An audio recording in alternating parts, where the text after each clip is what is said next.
Answer yes. And the person you're going to meet right now is a beautiful person, a wonderful man, very, very talented.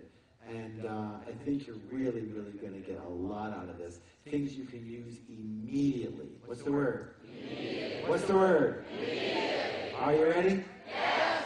Please help me welcome Mr. Greg Morse.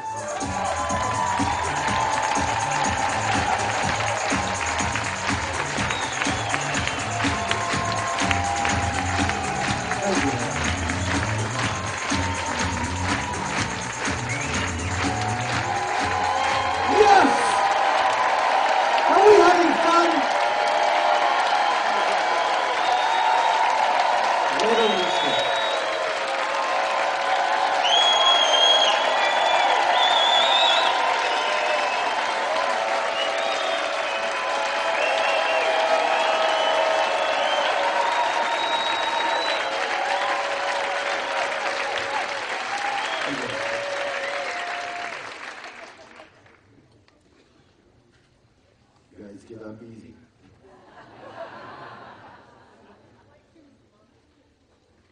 Martin Luther King was giving his speech, and all of a sudden, his heart took over, and he left the paper, and he looked up into the sky, and he said, "I have a dream." It was unscripted.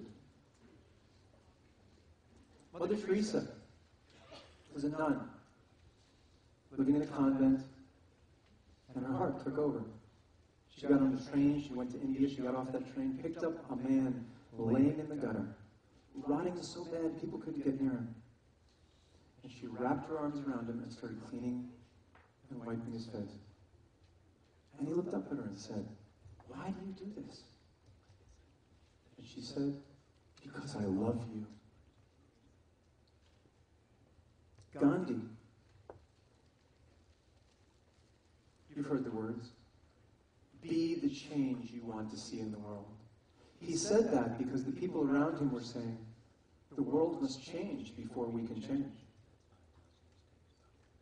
And he just got tired of hearing it. He said, you, be the change you want to see in the world. How would you like to have that clarity and confidence? How would you like to have that clarity and confidence? Yes? How would you like to have that level of authenticity? Yes? Well, you're in the right place. This is going to be fun. Muhammad Ali had that kind of confidence. He was once on an airplane, and the airline stewardess told him to fasten his seatbelt. And Muhammad Ali said, Superman doesn't need a seatbelt. And the stewardess said, Superman doesn't need an airplane. Fasten your seatbelt.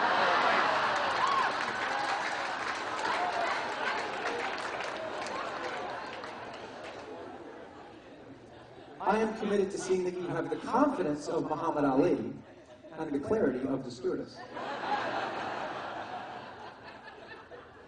And that's something that comes from the inside out. And we get to do this today. Unlike any other time in history, we get to do this today. Do you know 100 years ago, if we had this meeting, they'd have burned me at the stake and they'd probably behead you guys? Did you know that? Not long ago. This is the first time in thousands of years of history we can actually do this and not get creamed for it. Does that make sense? And so I would really love to acknowledge some incredibly courageous people that set this up. Could we please give Harv and his staff a hand? Is this amazing? Give them a hand.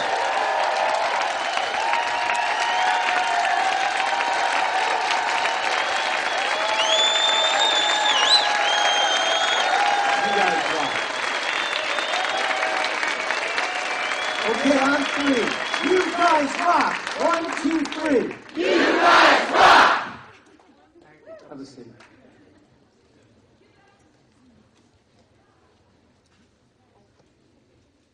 I've studied the lives of these heroes. You know, Harv mentioned I was a monk for about 8 years, and I had a pet project.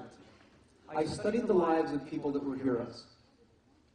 And I came up with a formula, a very simple formula for what is it that these heroes did throughout history. Because I have a very analytical mind. I was the kind of kid, if you gave me some toys, I would actually take them apart and figure out how they worked, and then I could play with them. It's just the way I was my whole life. And then I hit like age 18, and I wanted to know, how does life work? And so I put my mind to work at that and ended up studying quantum physics, because they told me this is made of energy. I was like, well, I don't experience that. That thing's solid. And I studied electricity and magnetism, thermodynamics, field theory, my favorite subject, and a lot of chaos theory. Might talk a little bit about that today. And while I was studying the lives of these heroes, I discovered a formula. A very simple 3-step formula for what these heroes did. Can I share it with you? Yes. The first thing they did was they knew exactly who they were and where they stood. Know thyself. The second thing they did was they communicated powerfully and beautifully. And the third thing they did was they made an enormous contribution to humanity. Think of someone that's one of your heroes. Just bring to mind someone that's a hero. Who's got a good one? Abe Lincoln, Oprah, John Lennon, JFK, Chuck Yeager, Christy Northrup.